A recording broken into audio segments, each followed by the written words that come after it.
I invest in Class C. So the for 50% of my portfolio is Class C. Okay. And I still say it because I believe that Class C was the best investment 3 to 4 years ago. It turned out to be the case. Class C rents went completely insane.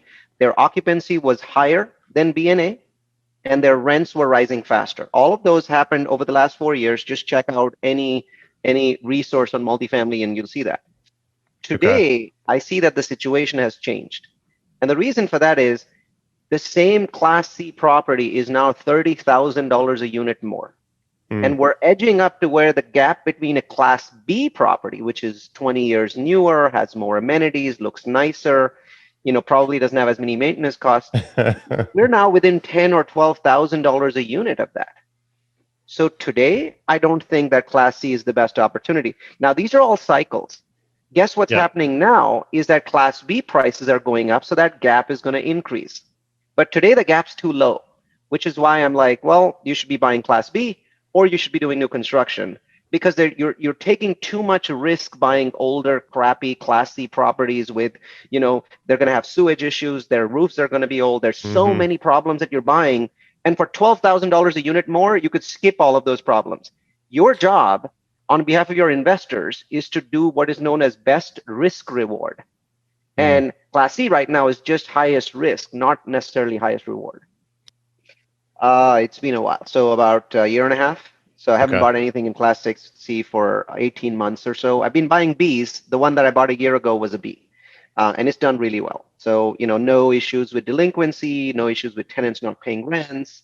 Obviously, there's lower cash flow in a B than there is in a C, and I'm happy with it. So at this Yeah. point, that's what I'm looking to do. But keep in mind, let me give you an adjunct to that Instagram post. I don't even consider multifamily to be the best asset class in the United States. I'm in multifamily. That's what I make my money on. The best asset class in the United States today, unquestionably, is industrial assets. Mm. Why? Well, this will make resonate with everybody. In the last 8 months, we've had 8 years of e-commerce growth in 8 months. And when you switch from retail to e-commerce, you're switching from strip malls to warehouses. We Hmm. need 2 billion square feet more of warehouses than we did in Feb. 2 billion. That's a ridiculously large number. It's going to take years to build 2 billion square feet of warehouses.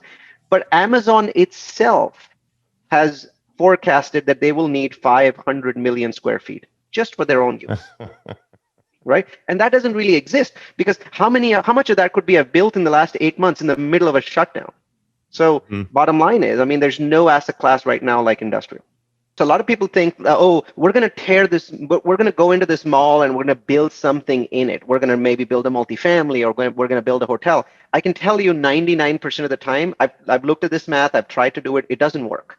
Mm. Malls are very expensive land, extremely expensive land. They've got very specific zoning.